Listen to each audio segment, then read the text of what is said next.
நம்ம யாரை பத்தி பார்க்க போறோம்னா, 12ஆம் நூற்றாண்டில் கொங்கு நாட ஆட்சி செய்து கொண்டிருந்த காளிங்கராயன் நம்ம அரசரை பத்தி தான் பார்க்க போறோம். இவருடைய இயற்பெயர் லிங்கையா. இவர் 1240ஆம் ஆண்டு கொங்கு நாட்டில பிறக்கிறாரு. இளம் வயதிலே போர் பயிற்சி மற்றும் போர் திறன் மேற்கொண்ட இவர் பாண்டிய படையில் இணைத்துக் கொள்கிறார். அது மட்டுமல்லாது ஜடாவர்மன் சுந்தரபாண்டியன் சோழர்களை எதிர்த்து போரிட்டு கொங்கு நாடை பிடிக்கும்போது இவர் போர்ப்படை தளபதியாக திகழ்கிறார்.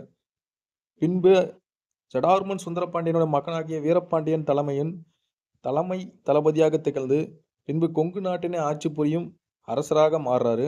அந்த சமயத்தில் தான் வீரபாண்டியன் இவருக்கு லிங்கையான இயற்பெயரை மாற்றிட்டு காளிங்கராயன் எனும் பெயரை வைக்கிறாரு. இப்படி இவர் ஆட்சி புரிஞ்சிருந்த சமயத்தில் அதிக அளவு காவிரி நீர் வீணா போனதை பார்த்துட்டு பவானியும் நொய்யலையும் இணைக்கக்கூடிய ஒரு கால்வாயை கட்டணும்னு ஒரு ப்ராஜெக்டை தொடங்குறாரு. இந்தியாவின் மிக பழமையான நீர்ப்பாசன திட்டமாக கருதப்படுகிறது.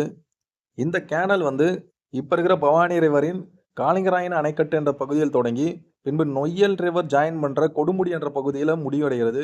கிட்டத்தட்ட 95 கிலோமீட்டர் நீளமுள்ள இது பல்வேறு வளைவு நெளிவுகளை கொண்டது. அது மட்டுமல்லாது இது 3 முக்கிய கால்வாய்களை இணைக்கிறது.